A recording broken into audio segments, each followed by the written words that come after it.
Biashara bwana, kuna ile situation kwamba unajikuta umesahau bei ya bidhaa ambazo unaziuza kwenye duka lako. Sasa sikiliza, ukiwa na software ya Bookkeeper alafu umesahau bei ya hiyo bidhaa yako unayoiuza, unachotakiwa ukifanya ni rahisi sana.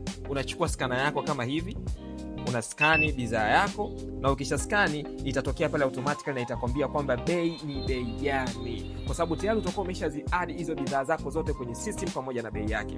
Lakini kitu kingine sasa, ukiwa na skana kama hii hapa alafu unatumia software yetu ya Bookkeeper, ni kwamba hauhitaji kuandika kila bidhaa ambayo unaiuza. Kwa sababu gani? Ukiskani tu tap, bidhaa inaingia kwenye system, inaonyesha kama ni bidhaa gani, na kama umeiuza itaonyesha kwamba umeiuza na zimebakia ngapi baada ya kuuza.